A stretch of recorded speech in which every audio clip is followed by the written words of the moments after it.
Utah Mammoth is sorta proud to present NashCast. What the is a NashCast? NashCast, the only hockey show on the planet. Hosted by a human speed bag, fourth line wannabe, healthy scratch, schnozzy moto, Tyson Nash. Who the hell is Tyson Nash? Never heard of him. And the baritone with a brain, the velvet hammer, Mr. Silky, Tono Suave, the radio voice of your Utah Mammoth, Code Blue! Mike Folta. Oh, Captain, my Captain! NashCast begins now. Ready for takeoff. Here's Tyler Ganoush and Mickey Foghorn. Wait, what? Oh, here's Tyson Nash and Mike Folta. Never gets old, folks. Tono, what is it, Tono Suave? Holy jeez, buddy, welcome. Good morning. Good to be back, Nasher. Looks like the Popo got to you, huh? They locked you away in the dungeon there. That's a great setup you got. Yeah, I just took off the leather mask, so the chains are off, the leather mask is gone. I am ready to rock, folks, and as you know, we got one heck of a guest coming on the show today. So pumped, and if you're a Utah Mammoth fan, my goodness, it doesn't get any better than this. This kid is going to be the future, the foundational piece of the Utah Mammoth. We already have Logan Cooley. You got Clayton Keller. You got Dylan Guenther. And Foltz, how about we bring Tij Iginla to the show? First ever draft pick in Utah's NHL history. He was taken 6th overall last year by Bill Armstrong and the crew. Of course, the son of Hockey Hall of Famer Jarome Iginla. And we're going to have a pretty special crasher on this one who you're very familiar with, Tyson, from back in your junior days. But it's a great interview with Tij. He's got a little bit more hair than our last guest, Bear. But he's a great young man, Tyson. He's a lot of fun to talk to. And if you don't know anything about him, I mean, he hasn't played for Utah yet. He did play in a couple preseason games. But if you haven't seen any of his handiwork, boy, you're going to want to, because it's going to get you excited for what's coming down the road here for the Utah Mammoth. Let's take a look at some of the damage that he did this last year in the WHL. And from Jugnath to the save by the goaltender. Rockets taking out of center, toe and one. Again, lands on the zone of the left dot. In front, Crystal for Iggy. Let's go! Iggy, wiggy, woo, woo! It's the Henny. It's the 3-goal game. His third 3-goal game. I better watch my back, Tyson. That's Reagan Bartel, the radio voice of the Kelowna Rockets and the Dove, and he's pulling out the Iggy Wiggy Woo Woo? What a call! the woo woo. But how, Foltz? Are you kidding me? You set it up perfectly. That is what Utah has to look forward to from Tij Iginla. This is a kid at 16 who scored 6 goals in the Western Hockey League, which is a men's league, by the way, the best developmental league on the planet. What does he do as a 17-year-old in his draft year? He pops off for 47 goals. That was 14 more than his dad, Jarome Iginla, who went on, oh, by the way, to score 625 goals in his NHL career, Hall of Fame career as well. But such a talent, and that is why we get so excited about Iginla. Now, Jerome had the benefit of learning from you, Tyson. So, I mean, did you get a little cut? Did you get a little sleeve of the gold jacket or anything like that, or what? Yeah, no, I didn't. I'm a pigeon. Yeah, you know my category. I'm pigeon category, so I'm no zero part of it, folks. Well, we got a great interview with Tij here, so let's get a quick chat here with the first ever draft pick for Utah in the NHL, Tij Iginla. Lake Tij, Country, welcome. BC. Thank you very much. Yeah, what's up? How's it going? Good, man. How are you doing, buddy? Where are you? First of all, I heard you're in Cabo. I never thought I would ever see the day that your dad would take you to Cabo. He hates Mexico. We're in Cabo right now for a few days, so I'll just kind of address the elephant in the room here, what's going on with my hair. But figured while we're down here, might as well get in a vacation mode a little bit, throw some braids in. So that's not a permanent look? That's just for the summer? Not maybe one more day, but Okay. no, yeah, don't. I wouldn't say don't expect lot more of this down the road, but just you caught me on the right day, I guess. Well, what's your dad? I hope to God he's not sitting by the pool in that Speedo with his old Calgary Flames jersey on. I know he's probably cut the sleeves off, getting a little raise. Yeah, probably just about what you described there for sure. Well, Tej, we got to see you a little bit in preseason with Utah this last year. You had a great start of the year in Kelowna, and then obviously had the injury. But how are you feeling right now, coming off hip surgery? Yeah, I'm feeling good. I mean, it's a bit of a long road for sure, but now starting to definitely see kind of the light at the end of the tunnel. And yeah, I mean, it was tough last year having to deal with that. Kind of felt like I had a almost like a little rock in my hips or something. Just didn't didn't feel great and was tough to deal with, but definitely a relief now knowing that that's behind me. Well, Tej, you did play a little bit last year. Obviously, you missed a big chunk of last season, but you ended up still with 14 goals in 21 games, which is off the charts. I mean, those are ridiculous numbers. Had to made it, maybe a little bit easier to go through the rehab, knowing you were missing, so much time really of your development. Yeah, I mean, it was tough, but I think I just tried to, you know, do what I could, and there's some like hockey sense things that like I started doing a little bit of VR, a little of that virtual reality stuff, uh, some things like that. Just watching a ton of hockey, studying guys, studying games, just things like that to try to keep me sane a little bit going through it, and know that there are still things that I could try to improve on, even though I wasn't skating every day, obviously. What is that VR you're talking about? I know that's a new thing for me, and I'm probably guessing the game tapes and the game film you were watching was probably your dad's. He's like, "Watch this! This is when I scored 600." Yeah, no, not too much of his, but I definitely remember he'd get the disc out back in the day a few times and try to like get it working with like the Xbox or something to throw on some old World Junior clips of his or That's not something. working in the Xbox. That's like a VCR or something, right? Black and white. That's how. Yeah. Yeah, he'd pull out. We'd seen that disc about I don't know how many times, but yeah, he'd pull that one out the odd time, once a year or something like that, and we'd be like, oh, we've already seen it, and drag us into the office, try to have us watch him, I guess, throwing a couple guys around at the World Juniors.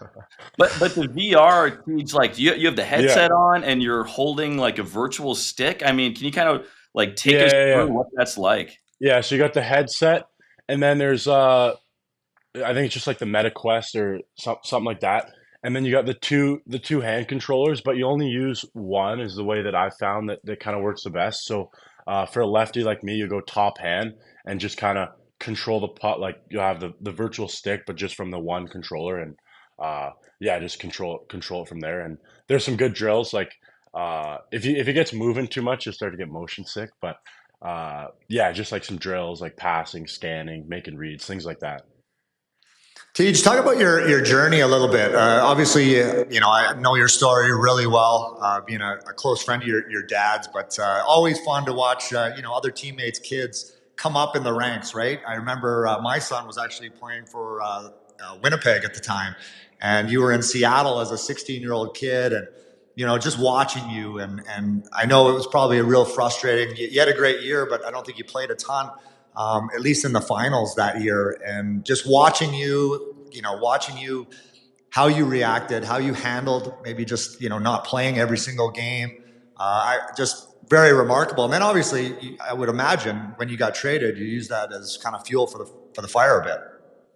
Yeah, for sure. I mean, my 16-year-old year, there's a lot of good that came with it. A lot of it was cool to be around some of the guys that I was able to. Guenther was obviously one of them there in Seattle, which was really cool. Just seeing those guys and guys that were going to be in the NHL uh, the next year. So that was a lot of fun. But yeah, there's definitely some adversity for me that year, like you said, not being in the lineup every game, not playing as many minutes as I would have liked. Uh, but I think it was important for me. I think that adversity, helped to build skills in me, build character traits that would help me down the road. And going into that next year, I definitely had a lot of fuel. Wanted to prove myself. So when I got to Kelowna and got a little bit more opportunity, more ice, then I just tried to do everything I could to have the best kind of draft year I could. Well, it was a pretty darn good year. Seattle, you had 18 points in 48 games. I don't know if you've looked at your dad's stats, but I'm sure he's got those ones hidden. He only had, he had 29 points that year. But the next year, your second year, the year you're referring to in Kelowna, more ice time, more opportunity. How about Fultz? 47 goals for this kid. I mean, what'd you go from 6 to 47? 84 points. Here's a picture of you in Kelowna. I mean, I watched you so many nights. I was absolutely blown away at the transition, right? From 16 to 17. I think that year your dad put up 33, which is still a big number, but long way from 47. Yeah, it was a lot of fun. I mean, scoring goals is probably one of the most fun feelings in the game. So it's definitely very, very fortunate to have got to do that, like you said, 47 times that year. But yeah, I think that 16-year-old year definitely prepared me a lot for kind of that jump that I had between those 2 years. And yeah, it's definitely nice to get my dad on something there with the goals for sure. Tij, your dad has you on the Mem Cups, but you've got him on the draft. And you guys also, then that 2023 year, you won the WHL championship. 16 guys that were drafted in the NHL on that team. One of them, Dylan Guenther. What did you notice about him when he was there? Were you able to pick up anything from him when you guys were both in Seattle? Yeah, first of all, I mean, he was just a great guy, and it was cool because he's at that time 9th overall pick. Been dominating the Western League for years at that point, and just the way he was, how humble he was, and how nice of a guy, and he was really good to me. So yeah, it was fun playing with him there. And I mean, I guess the biggest thing that probably stood out from his game at that time would have been his shot. Obviously very lethal, great release, one-timer, could score at will. And then I think it was really cool just to see his progression as well from where he was then to where he was now. He was great then, but he's also done a great job at developing himself and improving. And yeah, very fun to watch. It was a lot of fun to watch this last year, and he was on the NashCast this last year, and he was giving it to Nasher. So, I mean, if you want to chirp him, by all means, it's Thunderbird tradition here. I don't think I need to chirp him too much. I think my dad gets a few in on him. I know. Tries, Tij. He tries. His material is old. His material is old. It's weather. Yeah, he's been running the nose joke for a long time, I guess, eh? Exactly.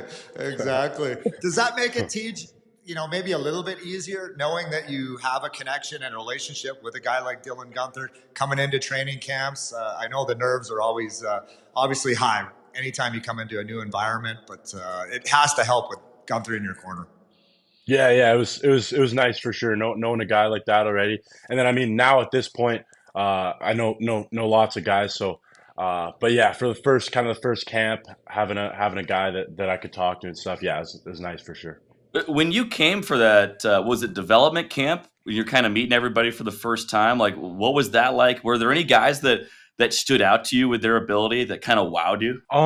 Yeah, that development camp. I mean, it all happened really quickly after the draft. You get drafted, do all the media stuff. Next morning, you're on the plane down to Utah to start development camp. So yeah, it was a bit of a whirlwind. But I guess one of the things, like, the organization just has some giants, man. Like, just guys that are just literally mammoths, So I was looking up at guys, and this is only development camp. It's not even the team, but like guys that are taller than I would have expected, and just absolute giants. So that kind of stood out to me a little bit at first.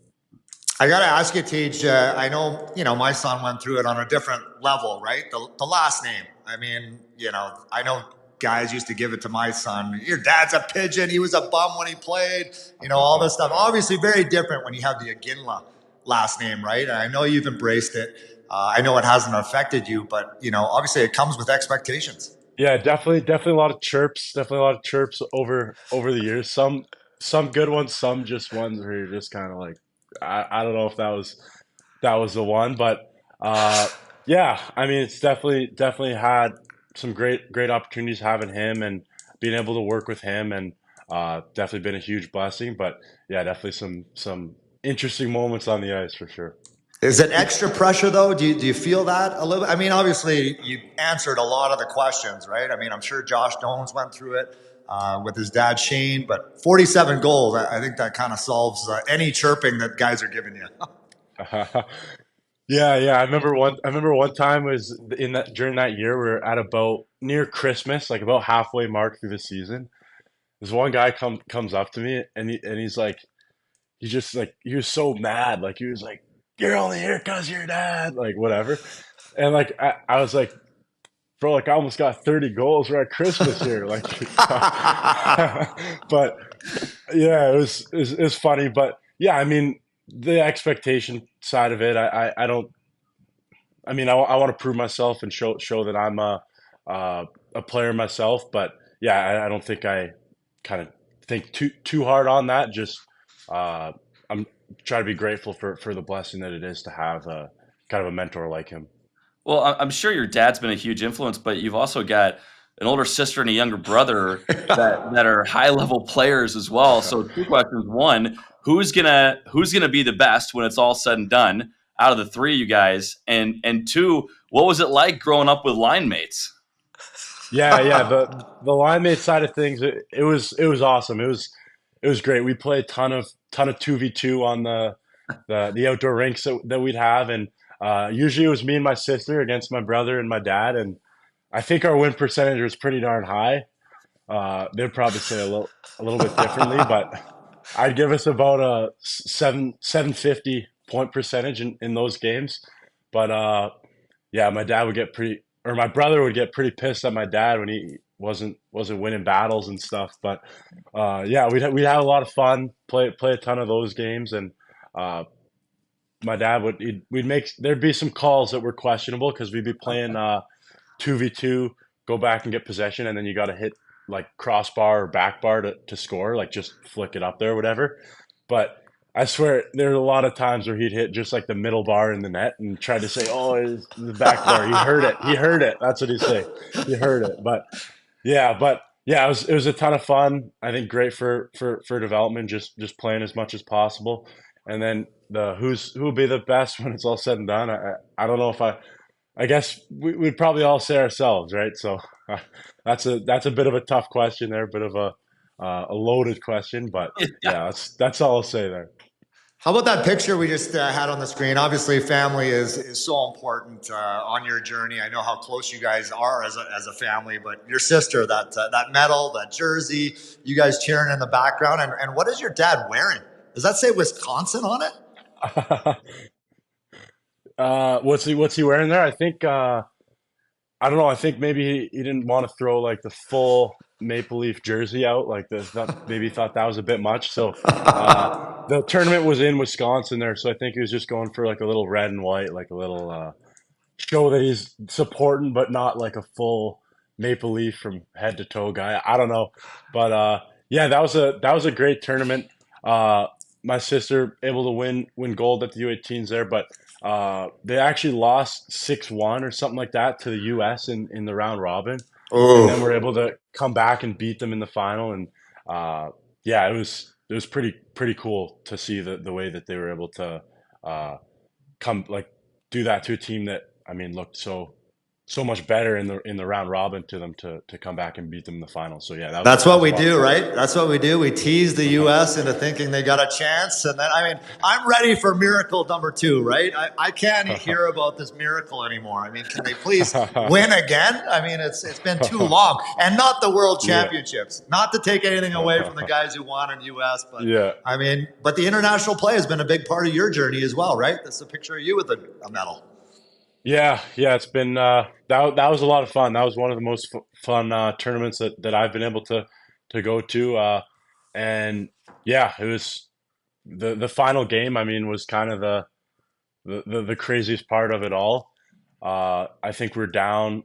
like the amount of chances that the U.S. had on us, and our goalie Carter George there is just making like paddle saves, desperation saves everywhere, and we're in the third, down 3-2, but should have been more than that, and we're able to get, that they're calling those 5-minute power plays left, right, and center at that IHF U18s just for like look at a guy the wrong way, 5 minutes in the box. So we're able to capitalize on one of those and come back and win that one. So that was super special.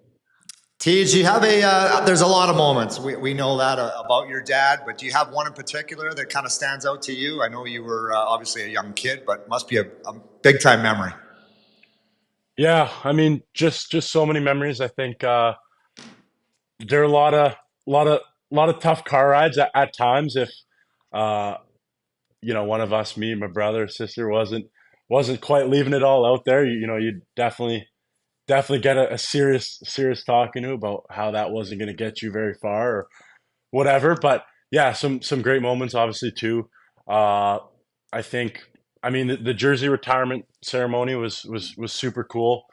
Getting me and my brother, actually, we got to go for the morning skate there, so that was really cool. I know that's something that they don't do too often for people. So yeah, I mean, so many different memories over the years. Hard to, I mean, come up with just one or two on the spot, but yeah, it's just been amazing to I guess have my dad and my whole family for sure, brother and sister, mom. Well, a big part of the NashCast, Tij, is a NashCrasher. And we have a guest coming on to surprise you, say hello, and hopefully he's not going to give you another one of those pep talks that I think all dads do. But let's welcome your dad to the show, Pops. Right? It's no longer Jarome Iginla. This is Tij's dad, Jerome. Welcome to the show, my man. How are you? Hey, good to see you. Thanks for having me. My ears are bleeding. I did get on to hear that part about the tough car rides. I don't know. I thought they were bad. No, we had a lot of fun going to hockey, and I definitely feel blessed. It's been fun to share the game and talk hockey for sure. I know you guys are in Cabo, Tij, but look at Tij, Jerome. I mean, look at the size of this guy. It's like he's got a coat hanger and a shirt right now. A lot of upper body workouts, he said. But what's going on with you? I mean, I used to be scared of you. I think I could take you right now. I mean, thin to win. Is there no creatine in Kelowna right now? I mean, look at the size of you. Oh, gee, this is bad lighting. This is bad I'm bigger than this. But I could still take you. I could still take it, I'm sure. I love it. That's great. Jerome, I'm curious, like as you've watched Tij these last couple of years and you're seeing him develop into an elite player, is there any part of his game that you look at and you're like, nope, that's not for me. I don't know where he got that. I think his skating. He's worked hard on the skating and the edges. When we go back and look at some of the video from some of my highlights, I know he was saying, it's like he had a piano. No, A to B, I wasn't bad, Nasher. It was agility. Agility wasn't the same. So he's worked harder on his edges and takes a lot of pride in that. And he likes to, carry the puck more. I got a little more. I enjoyed the shooting and being around the front of the net, and so he likes a little bit more of, I guess, the dynamic side. What are dinners like around that table? I know how intense you are, Jerome. You don't want to lose to your grandma at cards. But what are those shooting competitions like down in the basement? Who's got the better shot? And Tij, how did you end up being a left-handed shot? I mean, your dad obviously right-handed. I think your sister's right-handed too, right? Yeah. Everyone else is right-handed but me. I don't really know exactly what it was. I think they thought I was a little more ambidextrous when I was a kid. I'd throw the ball with left and right and stuff, but yeah, it might have just been the way that I picked up the stick, to be honest. I'm not really sure. Tij, has your dad told you the story about the Phoenix Open? He was down at the Waste Management. We played 2 rounds of golf. Your dad was 0-2. This is a guy, by the way, that scored 625 goals in the National Hockey League. And you should see his hands. He's got like the yips around the green. I mean, missing 2-foot putts. Has he recovered from those losses and the 2 dinners that he had to buy? Yeah, I definitely hadn't heard that story. Probably keeps that one pretty under wraps. But It's a little different. It's a little different than Tyson tells it. First of all, I had to give so many strokes. And I'm not lying to you, Mike. On the first tee, I'm not lying. No exaggeration. First tee, first hole together, he drives the ball, and it literally came backwards. I'm not lying. I am not lying to you. He top spinned it. It went about 4 feet forward and came behind where he drove the ball. I've never seen it in my life. They did win. Struddy was the one. Strudwick, Jason, was the one who missed the 2-footer Nasher. But no, it was an uphill battle. And you're not going to get 20 strokes again. Tyson seems like the type of guy to tee it up in the fairway. Like, what kind of shenanigans do you tee up to on the course? Oh, you're so true. It's so true. Like you have to go with him, and you feel bad, right? Like he just kind of props his ball up, or if it's in the sand. Like, so if there's a hazard, the golf etiquette is you got to clear the hazard, right? Like if you don't clear it, you go behind the hazard.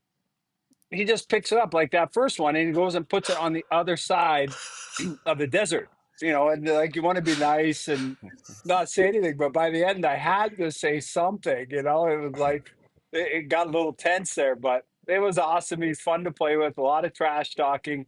Definitely a better trash talker than golfer, though. Jerome's counting every one of my strokes. At the end of every hole, he's like, "What'd you have there? Are you sure it was a 6?" I'm like, "Yeah, I had a 6." He's got like a calculator out trying to count my strokes up. But Jerome, all I can tell you is take the head cover off next time. I mean, you're hitting drives like 200 yards. That's kind of embarrassing. Maybe you can get on Tij's workout program. That's fair. I wasn't hitting it far enough. Yeah. But anyway, Tij, your dad used to talk to me a lot about this book, right? The 10,000 hours. We would talk as hockey parents, as dads now, right? Just about like development and our kids and all this stuff. And it was fascinating because he's like, everyone always talks about, oh, you're natural. And Jerome used to tell me this. I mean, you're natural. Crosby's natural. I'm natural. Well, I'm not natural. 10,000 hours. You got to spend, right? And is that something, for you growing up that was a big part of, how you got to where you were, just putting in the time, putting in the effort, as gifted maybe as you are? Yeah. He definitely heard a lot about. I definitely heard a lot about that, the 10,000 hour rule. And my dad's a guy. He'll get hooked. He'll get pretty hooked, pretty obsessed on one thing, and he'll roll with it for a long time. So that there was definitely a time for the 10,000 hour rule, and then now it's the sun. He's you got to get your sun each day, and he wants you in there for a long time, and he thinks it's got like powers and stuff, and the sun. Oh, and geez. I love it. The family secrets are coming out. A little far out there, yeah, he's been preaching the sun lately, big time. I think he was jealous of my tan when he was down in Arizona and the beef tallow I was using.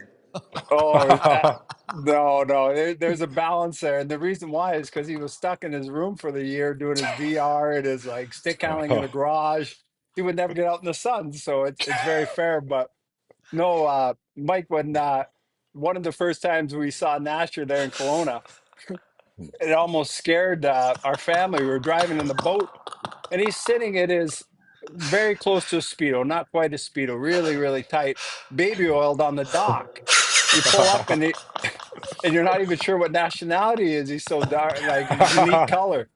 But no, there's a balance, T. Just a little sun every day is good for you, and I'm on a little bit of what Nasher was on too early. I got to remember though, I got to remember to put the sock in the front, not the back, when I wear that Speedo.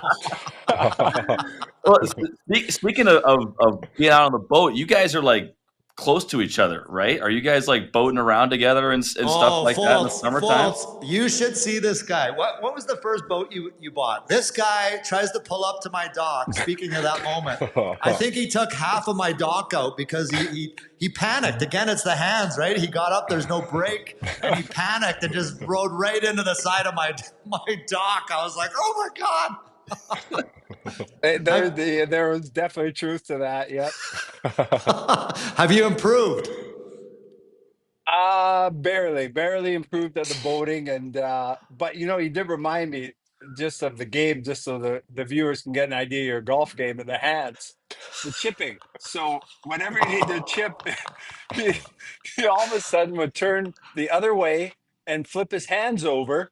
No, you were doing the one-handed chip. He's like under pressure. He would just swing at it with one hand. So just so the viewers really understand. But who won? Who won? The better mathematician. That's what it was. That's what I crack it up. One-handed chips. I've seen the Tyson Nash highlight reel. I think those stones behind him are softer than his stones. But Jerome, going back to like when you first got there, and you're playing juniors, and you walk in, and there's Tyson Nash, but a bunch of other guys who would go on to play in the NHL or work in pro hockey right now. I think your first year, kind of similar to what Tij went through in Seattle, that first full season where there's a bunch of really talented guys and a really successful team. Were you able to impart any wisdom on Tij in that scenario when there's a bunch of other names in that locker room that are going to go on to do great things in pro hockey, and it's a really competitive group at the junior level? Yeah, it was hard for myself when I got to junior at 16, and you're used to playing minor hockey. You get to play a lot and all that stuff. And all of a sudden, getting to junior, you're sitting out some games. It's hard to watch. You're healthy sitting out, and even in games, you get 5 or 6 shifts. But at the same time, for myself, I was very blessed to get to go to Kamloops with a lot of very competitive players, as you said. Tyson was one of them. This guy was in great shape. He was really, really fast, and you could tell he didn't do any stick handling growing up. But Donor, Tucker, they were so competitive. Practices were so hard. So you still got better, and you got better. Ryan Huska, Nolan Baumgartner, guys that are obviously coaching in the NHL and really good leaders. So yeah, it was hard sitting out, but you got better being around them and practicing with them, and you try to just every player goes through adversity at some point, and you try to stay positive and just keep working. And so yeah, definitely tried to talk to Tej, and it was hard on him, I know, and but lots of benefits came from it, and also hard on us as parents. We love to see our kids happy and playing and being out there, but it's part of it, and it's a tough game at times, but a great game for sure.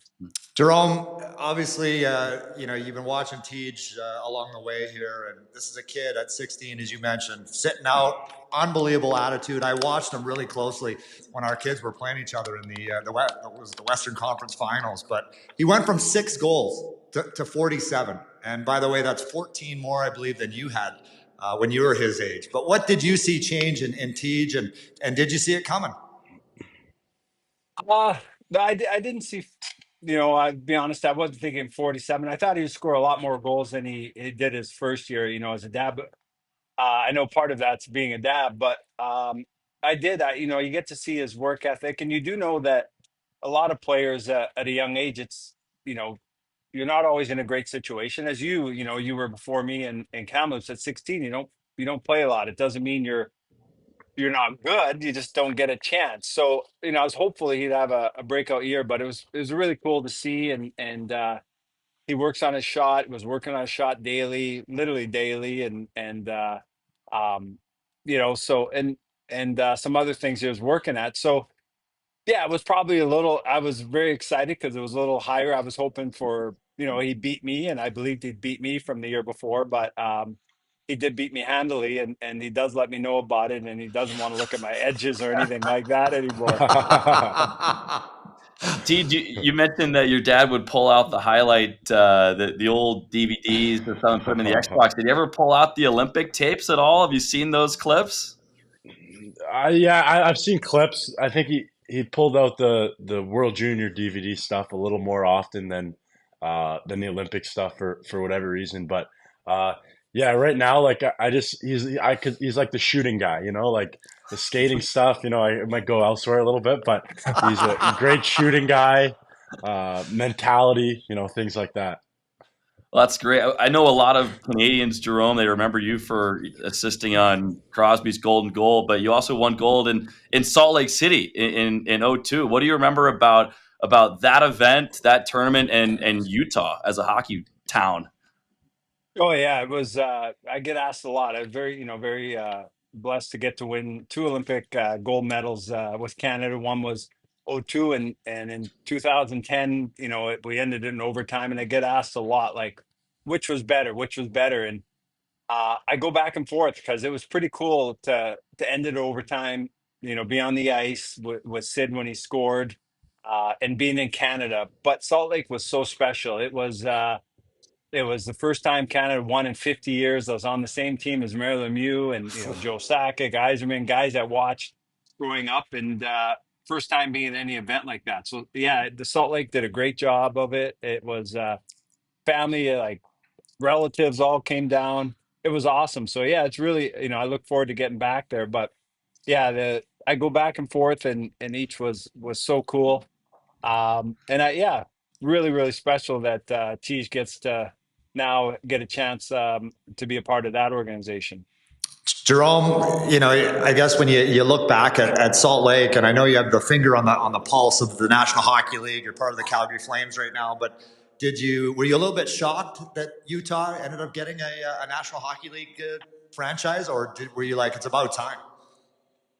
Well, I wouldn't say I knew enough about it like that, but Salt Lake, I did hear growing up, while young in Calgary, that it was a great minor league team place. Guys played there, enjoyed it. You get to see when you're there, and has a nice balance between the winter, the snow. So it seemed fitting, and also I heard great things about the city as a sports town, an underrated sports town, and up and coming. So. No, lots of positive. I was a little surprised with that support last year, like how quickly, and the passion and the excitement. So it looks like it'd be a really, really fun place to grow as a hockey player and a team, and have success there. And I don't want to say too much because I'm with Calgary. We'll be battling, but it looks like it's going to be a fun, a good NHL, a great NHL city, and a lot of passion. Tej, what was that moment for you at the draft? 6th overall, you're a huge component of the future of the Utah Mammoth. I want to get your take on what you think of the name, first of all, but that suit you wore on draft, I mean, it was a powder blue. It was a little bit of foreshadowing Mountain there. blue. Mountain blue. Yeah. There we go. Yeah. I went with the light blue suit, and I guess a lot of other guys did too. I wasn't expecting as many. There was a lot of light blue around there. But yeah, it was super cool. I mean, I think the Mammoth name, just to touch on that for a second, I really like it. I think the logo is super cool. I like how they work in the little details. But yeah, I think it's a fierce logo and a very cool one. So I'm excited to get my hands on some merch here soon, hopefully. But yeah, just a moment at the draft, like it was pretty surreal. Super. We're pretty nervous in the seats there though, as the picks are going by. My arms kind of felt glued to. You only had to wait 6. Settle down. You only had to wait 6. I had to wait 241. They don't even have my draft around anymore. No, but just yeah, it was super cool moment. Kind of a bit of relief when I kind of knew where I was going, and going to Utah, and super exciting. And yeah, but I mean, I hope my brother gets will get to have a moment like that for his draft, because I think I was a little bit nervous, but maybe if I could go be a little bit more relaxed at one, might be good to get that part of it too. Jerome, what were you hearing from Tij about like the interview process and the combine when he went through it? Because I'm sure that process was different for you when you went 11th overall. But nowadays you hear about teams asking like these funny interview questions and things like that, trying to get at the personality of guys. But I'm curious what it was like kind of hearing secondhand all the things that Tej was going through. Yeah, he wouldn't. I was trying to ask, and he didn't share that much. He's always like, "Yeah, it was good." Like that. My wife Kara would always like pry a little more and try to get a little more out of him. But he was pretty subdued and about it, but I think he had fun. The combine I think is a nice compared to the way it used to be. We used to travel around to see the teams and have Yep. to travel to like 10 different spots and work out for every team and all that stuff. So I think it's a better situation now, but yeah, no, he didn't share too much, and uh, as you can see, he's trying, he doesn't share that much with me. At this interview, I wouldn't have, unless you guys told me, I would have thought he's still sleeping in his room right now. TJ, I got to ask you also, just Utah Mammoth. I mean, what do they have to look forward to? I've watched it for a long time since you're, really young, and I know your talents. But just explain maybe to the Utah fans that are going to listen to this podcast, just maybe what are some of your strengths, and also besides rehabbing and getting healthy, which is most importantly, some things maybe that you're trying to work on as well. Yeah, couple things like I'm trying to work on. I think I'm trying to. I'm really working on my one timer right now. I'd say one of the things like, I mean, we're talking about Guenther like that, the way that he can sling it, and such a good skill to have. So that's something I'm working on. Working on a lot of like skating stuff in terms of like specific mechanics, like uh, just like tweaking things, just fine tuning things, and trying to get uh, things to be like kind of the most as efficient as they can be.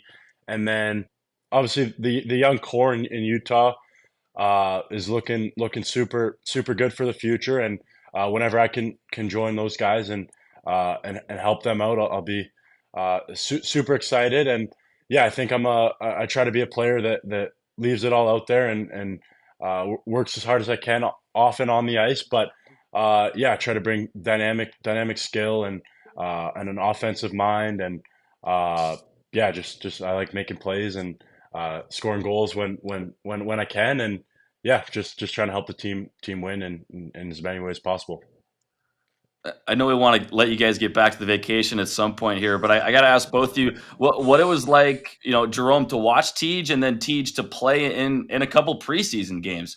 I know they're just exhibitions, but you're still wearing the NHL gear. You're in an NHL room and you're playing against other guys who are playing pro. I'm curious what that was like for both of you guys. Okay, yeah, no, Kara and I were watching. We love it. It's fun. We saw the San Jose game, and we knew he was actually it was still battling the hips. So it was fun to just see him out there. We didn't know what the that came on sudden. It was something that we didn't expect, and then. I thought it was a hip flexor when he first said it. So I'd be like, "Oh, his hip flexor is not great, but it's great he's playing in the preseason games." So it was really cool. Great to see him get the chance, and obviously I was pretty surprised and wasn't aware of what he was battling through, but you could tell he was loving it and talking to some players out there. It was pretty neat. Jerome, I know you again. You watch a lot of hockey. We're playoffs. We're watching some of the best hockey I've ever seen. But now that you guys are invested, Tej got drafted 6th overall to the Mammoth. You must watch and keep a close tab maybe on things. But how far away do you think the Mammoth are from taking that next step to the playoffs? Well, before I get into that, because that could get me into trouble, I want to know.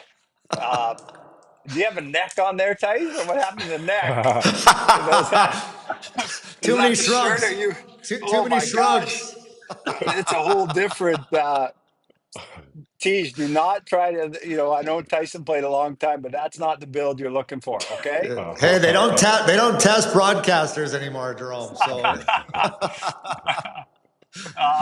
But yeah, I was very, I was pumped for Tej to get drafted in the NHL, and then Utah and the excitement of a new city and the passion there, but also the players. You can see that they have a good, skilled young core, and they like the skill side. And as Tij said, they're also pretty big. But no, I think it's fun. I think it's whenever he gets that chance, I think the young guys that get to grow together on a team like that, it can be really special, and also on and off the ice have a lot of fun together as you grow. Well, this has been great. Jerome, are you wearing anything underneath? You got the Speedo on here? Are you going to take a dip in the ocean after this, or what do you got going the rest of the day here? Yeah, yeah. The I think we're going on a glass bottom boat. We're trying as a family. Trying to. That is Yeah, so dangerous for you. Are you kidding me? First of all, I can't believe you're in Cabo. I thought you'd never go to Mexico. Just don't drink the water, okay? yeah. I like Mexico. I'm a little. You know, yeah, I'm risk averse, I guess, but no, it says you talked me into it. It's safe down here. It's nice. We're enjoying it. And yeah, the glass bottom boat doesn't go far. It just goes like 300 meters off the, the coast or whatever. So we'll see if we can get everyone together and do that. Well, real quick before you go, we had some funny pictures of Tej as a young kid playing a bunch of different sports, and looks like he's doing some martial arts here.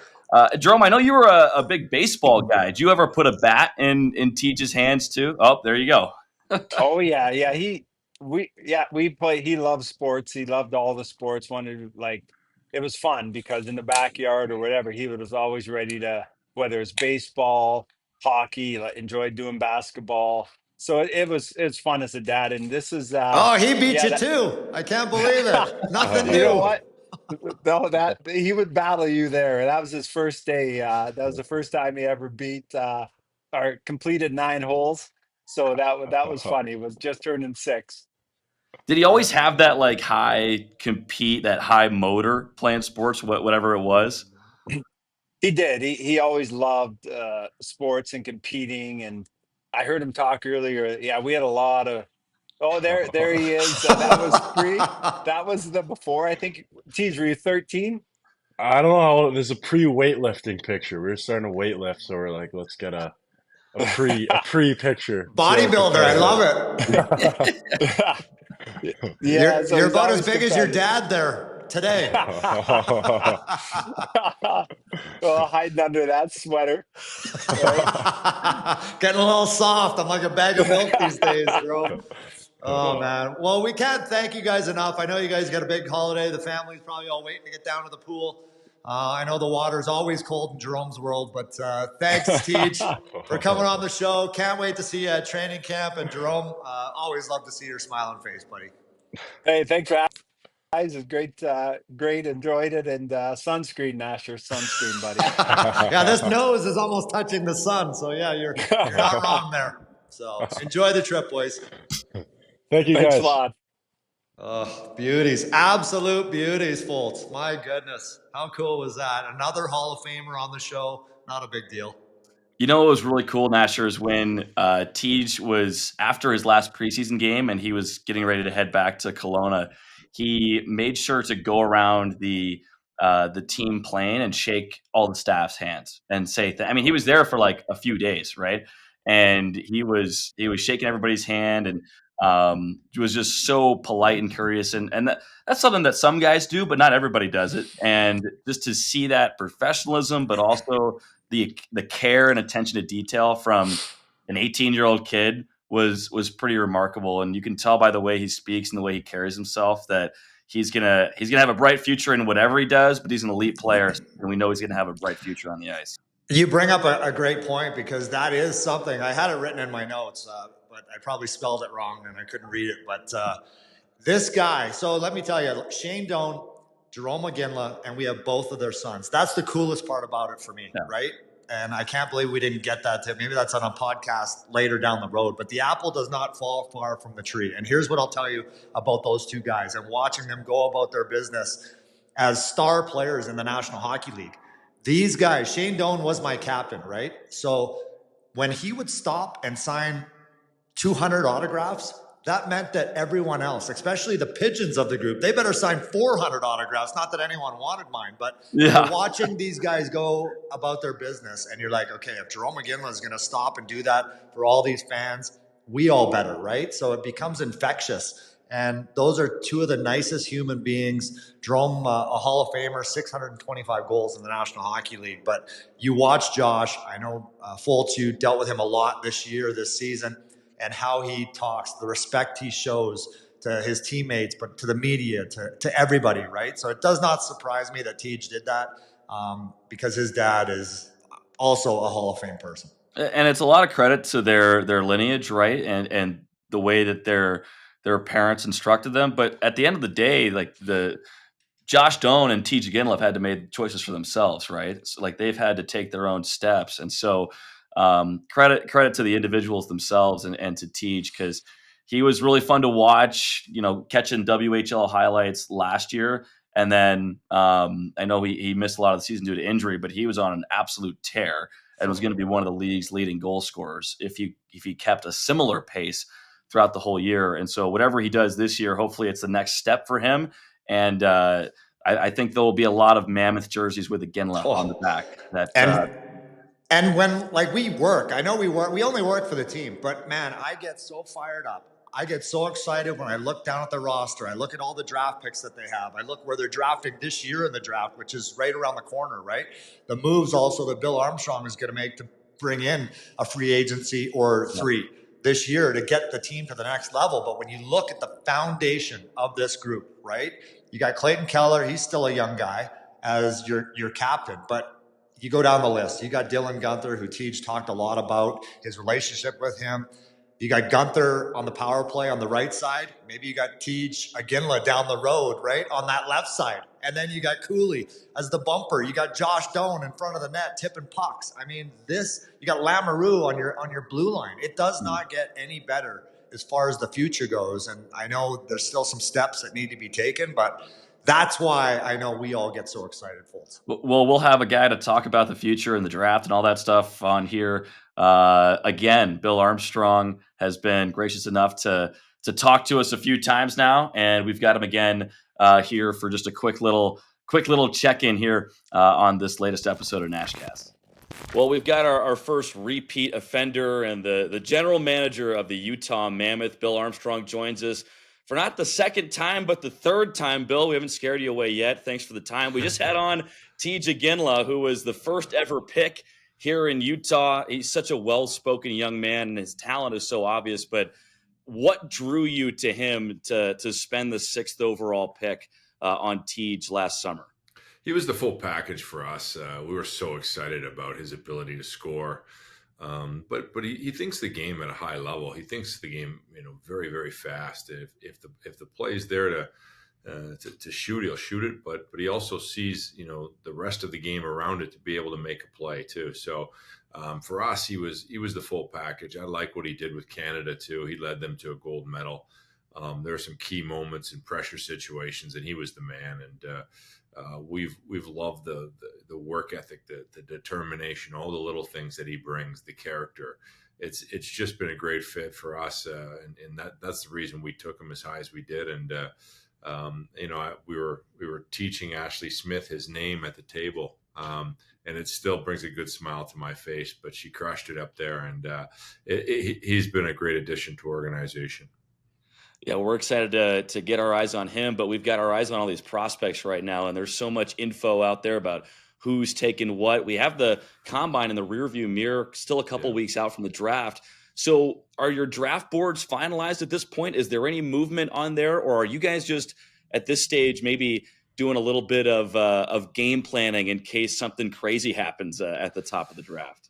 Well, as we talk about, the crazy Ivan can come into effect where some team takes somebody you'd never expected, so I think you have to prepare for everything. You really have to go to the end of the earth and get a good grasp with your staff, of all the work that they've done all year long, and making sure you understand that, yes, you are picking at 4, but if this happens, are you comfortable? And you have to go through all the different scenarios. And I think when you do that, I call it a little bit of the paranoia. That paranoia leads to a good feeling in your stomach that you've done everything you can to prepare for that moment. And, it's going to be exciting for this club to be picking that high. We were fortunate enough to, and I said this early, to win the lottery. Now we got to win the draft.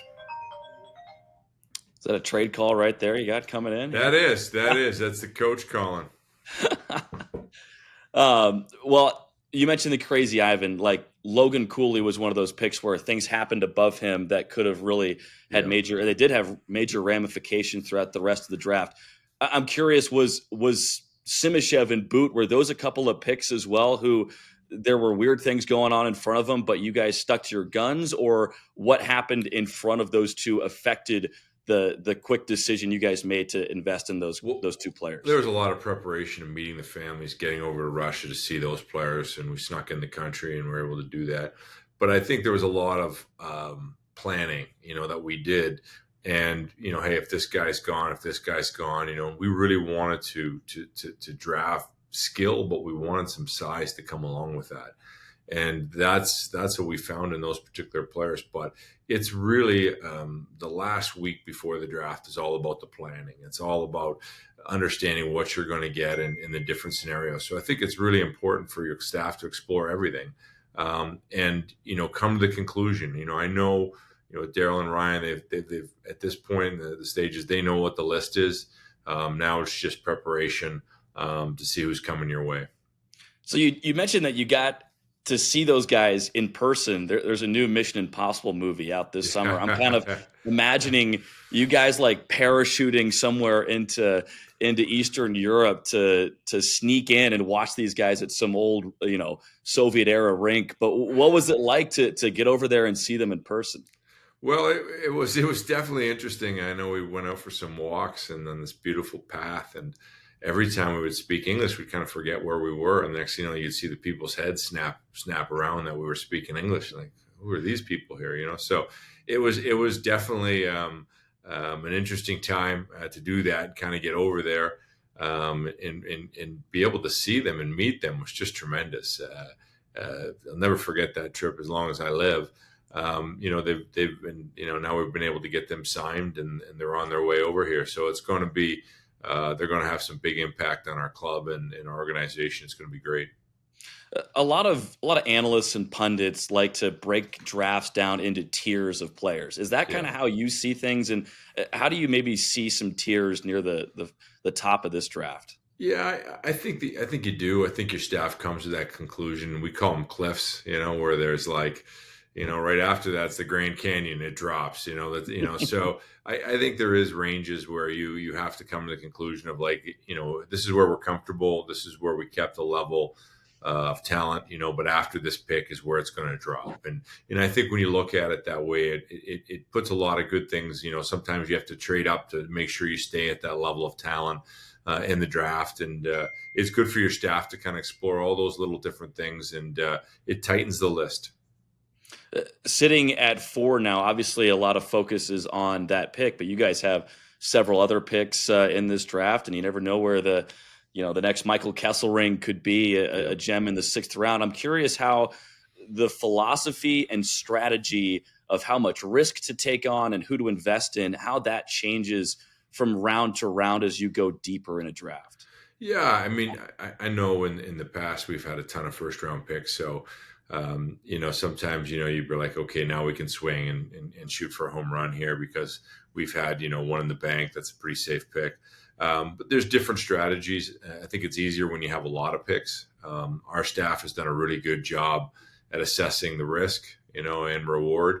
In certain areas of the draft, you're really open to taking those risks, and swinging for the fences. When you're picking high, I've always said that I think it's good to have risk. You want the money makers. You want the guys that are game changers. And there's always risks when you're drafting any player. They're human beings. So, there's also risk in taking a third line player compared to a second line player.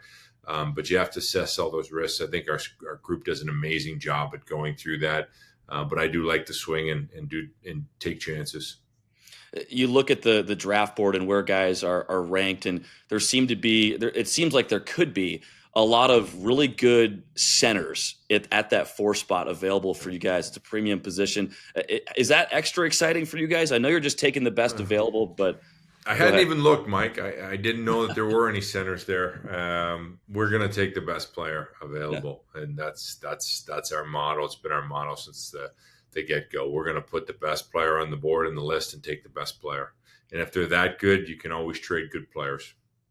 Well, we can't wait to see it all unfold. We picked a good one last year, and we're looking forward to do it again. Bill, thanks for the time. Yeah, and thank you for having me. I know Tyson's in jail, and we've got that GoFundMe page to get him out. So, hopefully that works out and get to see him shortly. Yeah, you might see him on some milk cartons here around town. But no, thanks, Bill. Thank you. Well, folks, we just finished with Bill Armstrong. How incredible was that? The excitement, again, around this organization, the draft coming up, free agency coming up, and obviously I missed the interview. So outstanding job, folks. I just paid my Wi-Fi bill. I'm back in the dungeon. They let me off the chains, so I'm ready to rock. So thanks for taking over the NashCast, my friend. But you came up with some good stuff. Mission Impossible in there. Crazy Ivan. And how about Bill Armstrong and some of his staff members sneaking into Russia? How good was that, partner? I still, I can see it in my head, Bill Armstrong, David Ludwig, assistant GM, in the cover of darkness with cloaks on or something, barrel rolling under a fence or something like that to watch Daniil and Dmitri Simashev in some old rink. But no, it was funny that he mentioned that. And obviously right now, with the combine in the rearview mirror, Bill's saying that they're really just kind of going through all these different scenarios, right, to be prepared for everything. Because even though you're at 4 and there's less variance on what can happen ahead of you, there's still any team could take any player theoretically, right? We've seen some crazy stuff, and that's what he's talking about with those crazy Ivans. That's a reference to the Hunt for Red October, great movie with Alec Baldwin and Sean Connery. But if someone pulls a crazy Ivan and does something unexpected, they have to be ready to adapt, and they're going to be ready for that with how much work they're putting in right now. It's kind of like as a player, right? Like the fans and everyone sees the end product, right? You see the games, but you don't realize how much goes into being an NHL player and being a pro athlete. It's the training in the summer, right? All the things. And I don't think it's no different. I'm sitting there listening to your interview with Bill, and I'm like, holy cow, there is so much preparation, so much work that goes into even a draft, let alone the work that you have to do on every single player that comes along in free agency, right? So you have to have all your ducks in a row, no stone unturned. They parachuted into Russia because he talked about it, right? He loves to see these players firsthand. So I've never been to Russia. I can't imagine what it's like, but especially under the circumstances right now. I was kind of thinking of another movie, Matthew Broderick with, is it War Games? I think it is, when they're simulating the end of the world and these different scenarios. That's what they're doing in the war room right now for the Utah Mammoth. They're working through all these simulations, and honestly, most of them are not going to happen. There's only one actual, series of events that is going to unfold, but they're putting in a ton of work to cover all their bases in case. Well, and on top of it, Fultz, imagine if he trades that 4th pick away. Right. Then it all changes in itself. I mean, what's going to be available? Who's hungry? Who's trying to rebuild? Utah is not rebuilding anymore, right? They're building right now to take that next step. That's where this franchise is at. And again, that's why we get excited about it. But all this work could be for naught because they might trade that 4th pick away. Which is another game plan to forecast for, right? So it's a ton of work for Bill and the staff. But another thing to get excited for is the Utah Mammoth 3-on-3 street hockey tournament. Tyson, we were talking about this last week, but anybody can play. We got divisions from 10U all the way up to 18U. So you got kids all the way through adults. Doesn't matter if you're a beginner, rec, competitive. The event's coming up on July 12th. You need to be signed up by July 2nd on UtahMammoth.com. We didn't mention this last week, Tyson, but the winner of this tournament is getting opening night tickets with some swag and a meet and greet and stuff like that. So if your team that you are captaining with all those football players and celebrities that you mentioned, Shaq, Hyman, if you guys win, those are free tickets that you could sell off. Maybe buy some better Wi-Fi. Well, then I'm making a trade. I'm actually making a cut. I'm sending someone down on my team, and that's going to be me. I'm cutting myself just like I was in Wayne Gretzky's office crying on his mahogany desk when he cut me and sent me to San Antonio, the American Hockey League. I am sending myself down. I am now going to be Shaq Hyman is my captain, my fearless leader, right? J.J. Watt, and I'm bringing in Rob Lowe. Rob Lowe. Wow. Rob Lowe. Youngblood, the best hockey movie to ever exist. So Rob Lowe, if you're out there, dust off those skates, buddy, and that number 10 jersey for the Hounds. Let's go. Was Keanu Reeves in that one too? Yes, he was. I might take Swayze. Oh man, if you haven't seen it, it's the best hockey movie on the planet. Unless you're watching Ice Guardians, that my good buddy Kelly Chase directed and produced. But outside of that, it is Youngblood all day long. Well, I'm American Nasher. I've watched Miracle too many times. There's no room for Youngblood for me. But yeah, that's a good pick right there. I might do Keanu Reeves just to bring the thunder a little bit and counter your